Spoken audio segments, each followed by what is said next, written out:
नमस्कार dear students, मैं doctor Vibha Sharma, associate professor government law college Ajmer से विधि शास्त्र के अंतर्गत विश्लेषणात्मक विचारधारा हम लोग देख रहे हैं और इसके अंतर्गत आज प्योर थ्योरी ऑफ लॉ यानी विधि के विशुद्ध सिद्धांत का ये अंतिम भाग है। आज के इस वीडियो में हम लोग जानेंगे कि केल्सन महोदय का दरअसल मूल मानक से क्या अर्थ था और साथ ही साथ उन्होंने जो ये थ्योरी दी उसके इम्प्लीकेशंस यानी उसके निहितार्थ क्या रहे। इसके अलावा हम ये भी जानेंगे कि केल्सन महोदय का विधि शास्त्र के क्षेत्र में दरअसल क्या योगदान रहा और इंडिया के परिप्रेक्ष्य में यानी भारत के परिप्रेक्ष्य में प्योर थ्योरी ऑफ लॉ यानी विधि के विशुद्ध सिद्धांत की क्या स्थिति है। तो चलिए प्रारंभ करते हैं। तो पूर्व के वीडियो में हमने ये तो भली भांति जान लिया है कि केल्सन महोदय के अनुसार सिद्धांत दो भागों में विभाजित किए जा सकते हैं, एक तो स्थिर सिद्धांत यानी स्टैटिक थ्योरी और दूसरा प्रगतिशील सिद्धांत जिसे हम क्रियाशील सिद्धांत भी कह सकते हैं, which is a dynamic theory. Kelsen महोदय ने ऑस्टिन के द्वारा जो विधि का सिद्धांत दिया गया था उसे स्टैटिक माना यानी कि स्थिर माना था, क्योंकि ऑस्टिन जो परिकल्पना करते हैं वो इस तरह की परिकल्पना करते हैं कि जैसे कि विधि पूर्ण है और लागू करने के लिए तैयार नियमों की प्रणाली है।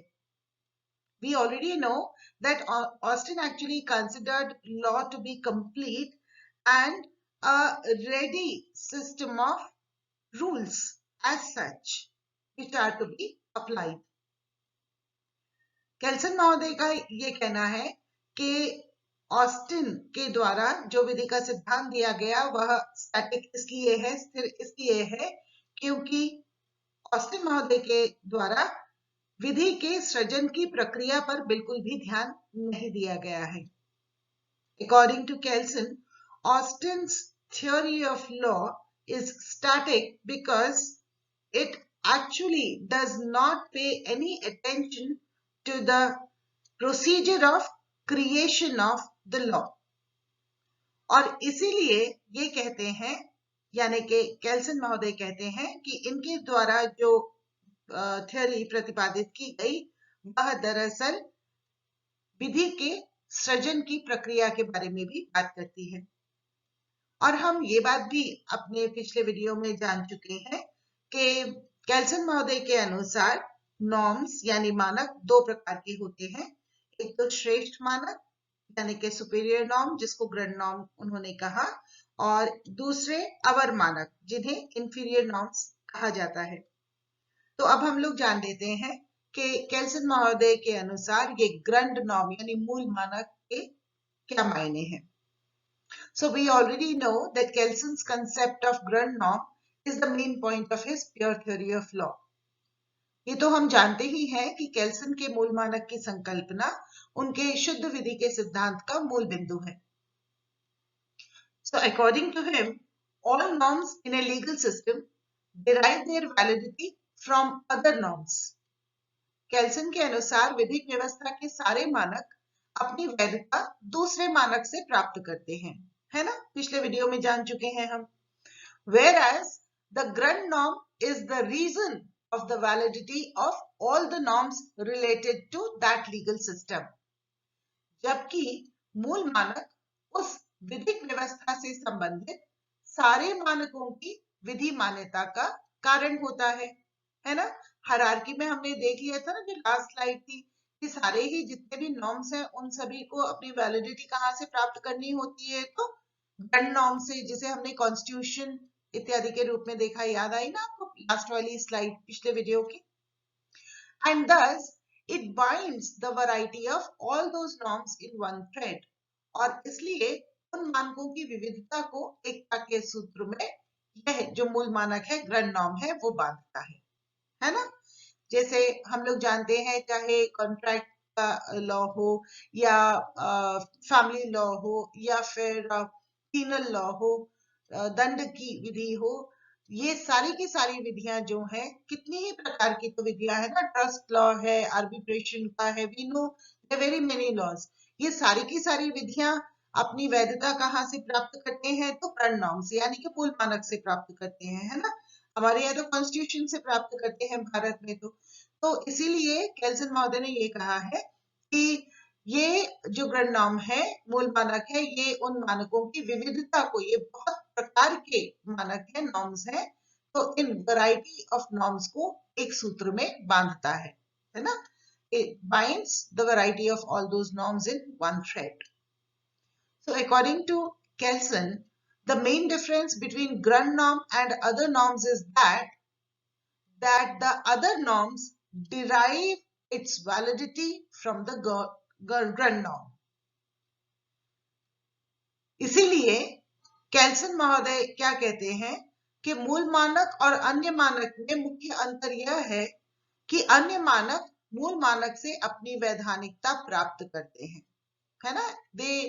The other norms derive their validity from the Grund norm. However, the Grund norm does not derive its validity from any other norm.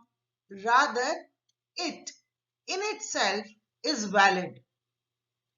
केल्सन महोदय ये कहते हैं कि जबकि मूल मानक अपनी वैधता किसी दूसरे मानक से प्राप्त नहीं करता है, बल्कि वह स्वतः में ही विधि मान्य होता है।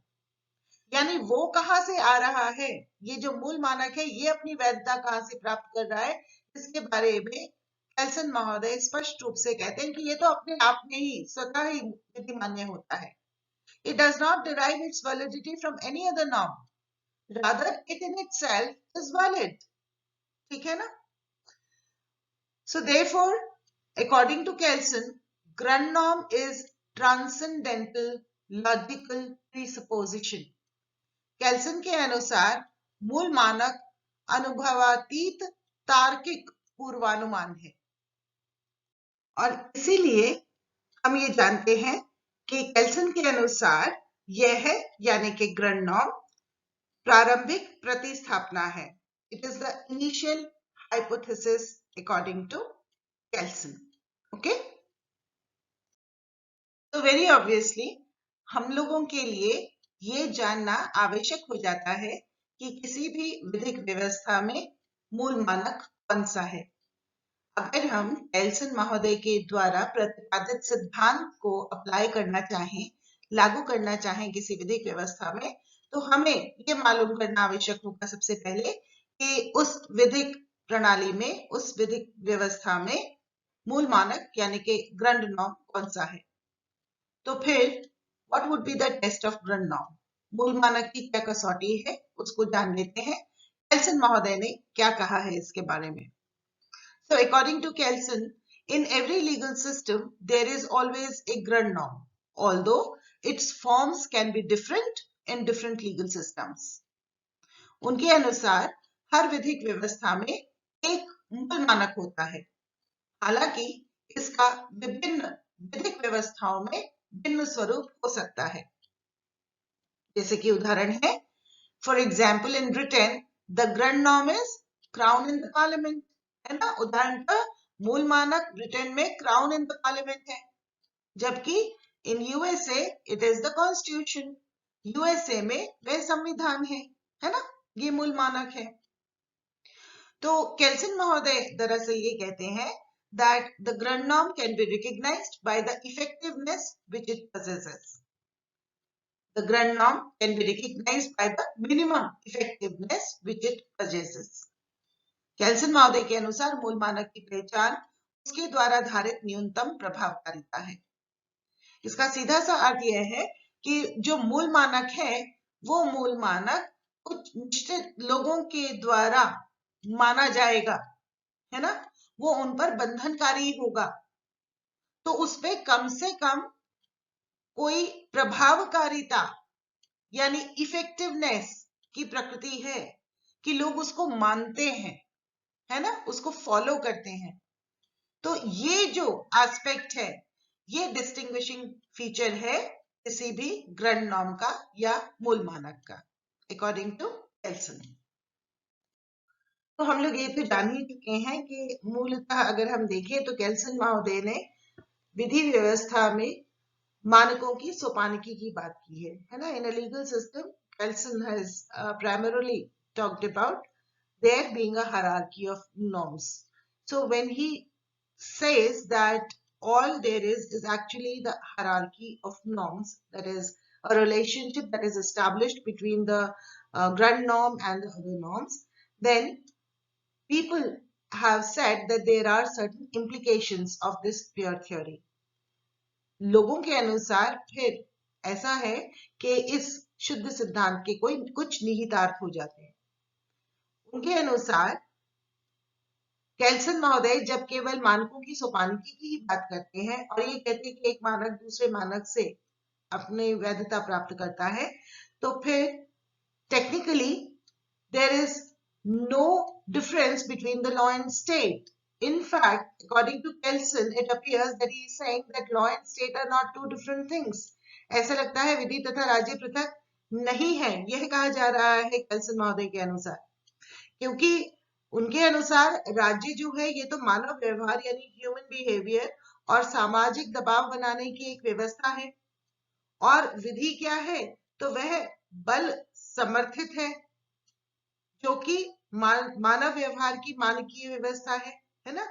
दोनों का ही कार्य क्या है, मानव व्यवहार की को एक मानकीय व्यवस्था प्रदान करना. There has to be a normative system or order. तो ऐसे बात करने से ऐसा प्रतीत होता है जैसे कि विधि तथा राज्य का जो भेद है वह खत्म हो गया है, लुप्त हो गया है. इसी तरह से जब हम कहते हैं केल्सन महोदय के अनुसार जो थ्योरी दी गई है उसको लागू करते हैं, तो पब्लिक और प्राइवेट लॉ में भी कोई विशेष अंतर नहीं रह जाता. लोक तथा निजी विधि में भी कोई विशेष अंतर प्रतीत नहीं होता है, क्योंकि केल्सन महोदय फिर केवल मानकों की ही बात करते हैं कि एक दूसरे से वो अपने वैधता प्राप्त करते हैं. तो ऐसा लगता है कि केवल इनकी जो एरियाज हैं, जो क्षेत्र है लागू जहां पे ये होती हैं ये वाली विधियां, तो केवल क्षेत्र ही अलग है. वास्तविकता में पब्लिक और प्राइवेट लॉ यानी लोक तथा निजी विधि में तो कोई अंतर है ही नहीं. उसी प्रकार वो जब पर्सन की बात करते हैं यानी व्यक्ति की बात, तो ऐसा लगता है that according to Kelsen there is no difference between natural and juristic person. केल्सन महोदय के अनुसार नैसर्गिक तथा विधिक व्यक्ति में कोई भेद नहीं है, क्योंकि उनके अनुसार जो ये आइडेंटिफिकेशन होता है कि अमुक व्यक्ति नेचुरल यानी नैसर्गिक है या अमुक व्यक्ति ज्यूरिस्टिक या के विधिक व्यक्ति है, तो वो तो इसीलिए इस तरह से पहचाना जाता है ताकि एक विधिक व्यवस्था में एक ठोस रूप प्रदान किया जा सके ऐसे निकाय को जिसको कि अधिकार और कर्तव्य अधिरोपित किए जा सके विधि के द्वारा, है ना.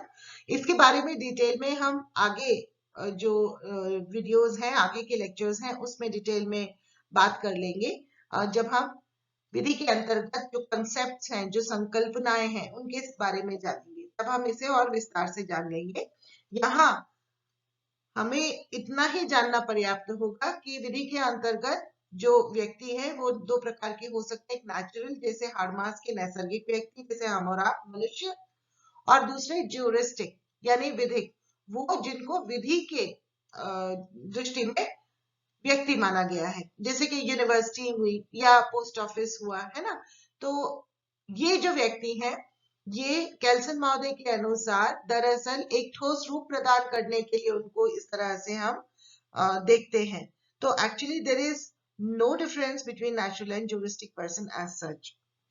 And also when he talks about international law, that it appears that he considers international law to be even supreme than national laws in certain matters. ऐसा लगता है कि केल्सन महोदय अंतरराष्ट्रीय विधि को सर्वोपरि मानते हैं किन्हीं बातों में राष्ट्रीय विधि से भी ऊपर, है ना. और उनके अनुसार ये जो अंतरराष्ट्रीय विधि है इसका जो मूल मानक है यानी ग्रंड नॉर्म है जो इंटरनेशनल लॉ का, वो है पैक्टा संट सर्वेंडा यानी संधियों का अनुपालन किया जाना. ये जो एस्पेक्ट है ये दरअसल अंतरराष्ट्रीय विधि का मूल मानक है. आप लोग अंतरराष्ट्रीय विधि तो फर्स्ट ईयर में पढ़ ही चुके हैं. आप लोगों को मालूम ही है कि ये पैक्टा संट सर्वेंडा एक सोर्स के रूप में माना जाता है, अंतरराष्ट्रीय विधि के स्रोत के रूप में माना जाता है. तो केल्सन महोदय के अनुसार किन्हीं किन्हीं बातों में अंतरराष्ट्रीय विधि जो है वह राष्ट्रीय विधि से भी ऊपर की हो जाती है। और उन्होंने युद्ध को इसकी अनुशास्त्री माना है कि जो वॉर होता है ये दरअसल सैंक्शन है अंतरराष्ट्रीय विधि के अंतर्गत। ठीक है, तो ये कुछ इम्प्लीकेशंस लोगों ने कहे हैं कि जब हम केल्सन द्वारा प्रतिपादित प्योर थ्योरी ऑफ लॉ को समझते हैं और अप्लाई करते हैं तो ये बातें हैं कि दरअसल ये बातें दृष्टिगत होती हैं। ठीक, हालांकि बाद में लोगों ने ये भी कहा कि इस तरह के इम्प्लीकेशंस निकालना असल में एक तरह से ज्यादती है और केल्सन महोदय ने अपनी जो सिद्धांत है उसके परिप्रेक्ष्य में इनके बारे में भी बातें की हैं और एज सच इन कंसेप्ट्स को भी क्लैरिफाई किया है। ठीक है, तो अब हम लोग देख लेते हैं कि विधि शास्त्रियों ने इस शुद्ध विधि के सिद्धांत की इन बातों पर आलोचना की है। So the points of criticisms of the theory propounded by Kelsen, which was pure theory of law. So according to them, the effectiveness of Grundnorm is ascertained by sociological factors. जो आलोचक थे उन्होंने ये कहा कि मूल मानक की प्रभावकारिता समाजशास्त्रीय तत्वों द्वारा निर्धारित होती है ना। हम लोगों ने देखा उन्होंने क्या कहा कि कोई ग्रंथ नॉर्म है उसको हम कैसे पहचानते हैं कि उसका न्यूनतम उसकी प्रभावकारिता होती है, मतलब उसकी कुछ ना कुछ तो इफेक्टिवनेस होती है, लोगों के द्वारा वो मानी जाती है। तो अब जैसे ही हम लोगों का कंसिडरेशन लेते हैं तो हम किससे डील कर रहे हैं, फिर वो तो हम समाजशास्त्र से डील कर रहे हैं। और जैसे ही हम समाजशास्त्र से अगर डील कर रहे हैं तो जो वो बार बार कह रहे हैं प्योर थ्योरी ऑफ लॉ यानी शुद्ध विधि का सिद्धांत, तो वो शुद्धता तो वही खत्म हो जाती है, ग्रंथ नॉर्म की ही शुद्धता नहीं रहती है। ये तो हमने देख ही लिया था कि जो वैलिडिटी की बात करते हैं कि ग्रंथ नॉर्म की क्या वैलिडिटी है, उसकी क्या वैधता है, तो वो तो अपनी वैधता कहीं से भी नहीं लेता है ना। वो तो अपने आप में वैध है, ऐसा केल्सन महोदय ने कहा कि ये एक जो प्रारंभिक परिकल्पना है ना, यही सब कहा है। तो जो जो क्रिटिक्स रहे, आलोचक रहे, उन्होंने ये कहा कि जब मूल मानक की प्रभावकारिता समाजशास्त्रीय तत्वों से निर्धारित होती है तो फिर थ्योरी जो है प्योर थ्योरी कहाँ से रह गई लॉ की। ठीक है, ऐसे ही इसी कारण से प्योरिटी ऑफ नॉर्म्स के नॉट बी मेंटेन, मानकों की शुद्धता भी कायम नहीं रखी जा सकती, क्योंकि ये जो मानकों की वैधता है वो अपनी ग्रंथ नॉर्म से ही तो प्राप्त करते हैं, मूल मानक से ही प्राप्त करते हैं। तो जब मूल मानक की ही वैधता शुद्ध नहीं है क्योंकि वो समाजशास्त्रीय तत्वों द्वारा निर्धारित हो रही है, तो मानकों की शुद्धता भी कायम नहीं रखी जा सकती।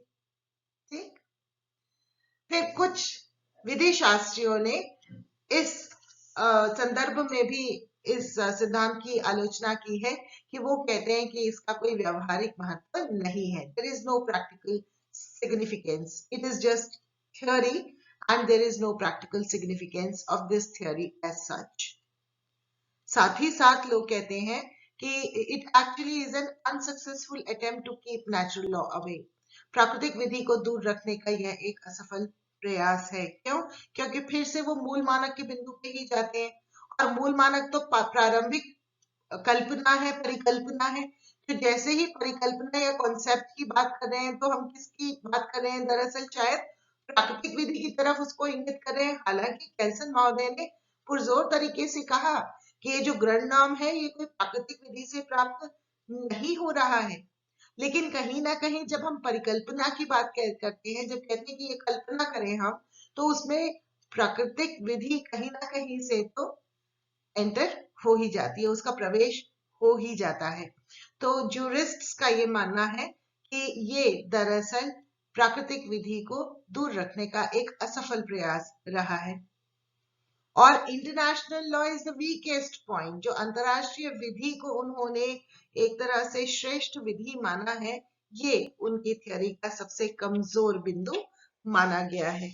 क्यों माना गया है? क्योंकि हम लोग सभी जानते हैं कि दरअसल ये जो इंटरनेशनल लॉ की वैधता की बात होती है, ये ऑस्टिन ने तो उसको एक्चुअली निश्चयात्मक नैतिकता माना था, है ना, that it is a positive morality only, क्योंकि वो संप्रभु का समादेश नहीं है, because that is not the command of the sovereign.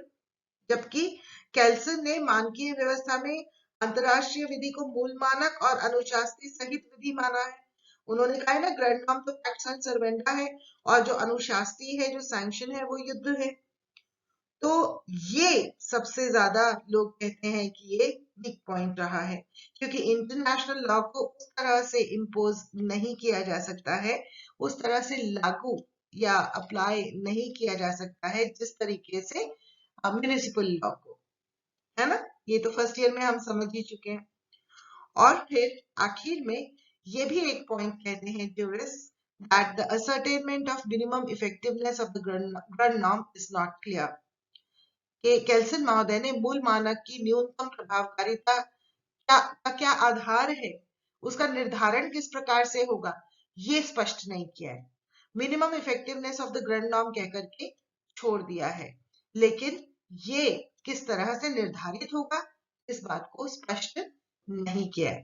तो ये कुछ बिंदु हैं जिन पर की मेन बिंदु हैं जिन पर की केल्सन महोदय के द्वारा जो प्योर थ्योरी ऑफ लॉ दी गई थी उसकी आलोचना की गई है।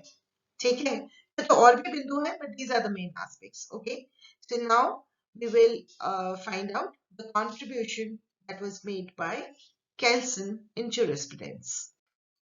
तो अब हम लोग केल्सन महोदय ने जो अपना शुद्ध विधि का सिद्धांत दिया, the theory that was propounded by Kelsen, उसका क्या कंट्रीब्यूशन है ज्यूरिस्प्रूडेंस में, विधि शास्त्र में उसका क्या योगदान है।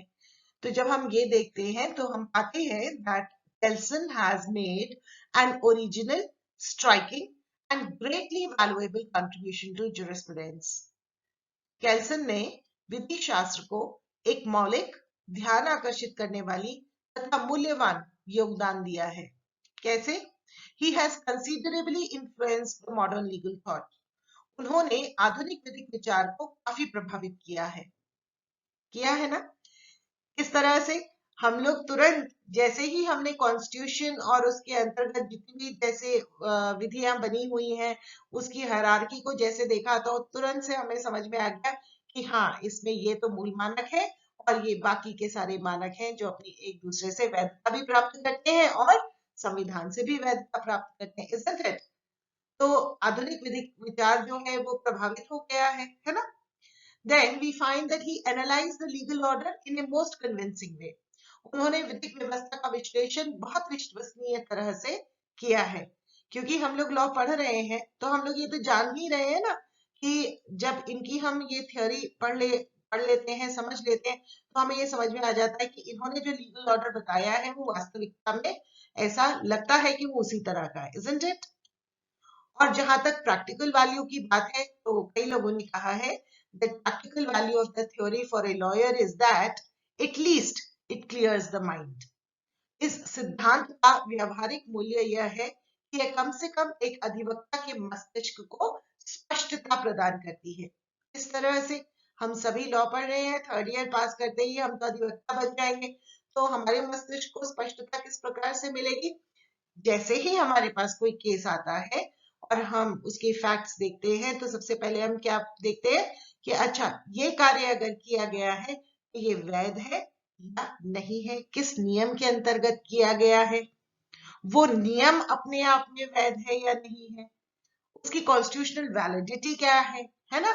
अगर पुलिस के साथ ने कोई एक्शन लिया है तो पुलिस के द्वारा जो एक्शन लिया गया है उसकी क्या वैलिडिटी है। तो हम लोगों को एक स्पष्टता मिल जाती है कि एक हायरार्की है, यानी कॉन्स्टिट्यूशन है और बाकी के रूल्स हैं जिनको की वैलिड होना आवश्यक है अगर उसके अंतर्गत कोई कार्य किया गया है। तो अधिवक्ता के मस्तिष्क को एक स्पष्टता प्रदान करती है, कम से कम इतना तो करती ही है। हालांकि बाद में अधिवक्ता अपनी कोई भी आइडियोलॉजी डेवलप कर सकता है, लेकिन बेसिकली ये क्लियरेंस तो हर लॉयर के माइंड में हो ही जाती है, ठीक है ना।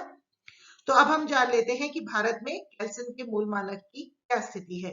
Position of Kelsen's grand norm in India.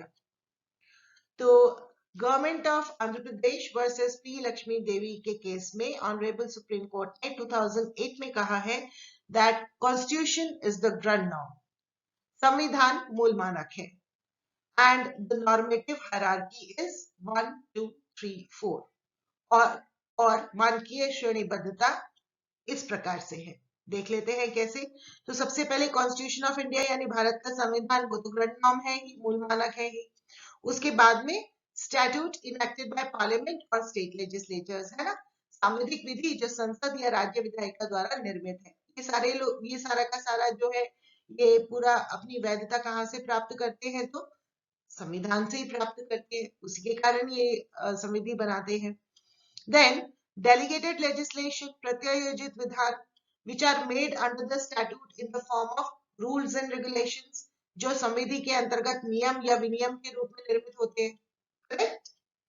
और then lastly pure administrative order under a statute, और संविधि में निर्मित शुद्ध कार्यपालिका आदेश, ठीक है ना। तो मैं ऐसा समझती हूँ कि इस वीडियो के साथ ही आप लोगों को केल्सन के द्वारा प्रतिपादित शुद्ध विधि का जो सिद्धांत है, the pure theory of law which was propounded by Kelsen, काफी क्लियर हो चुका होगा, समझ में आ गया होगा।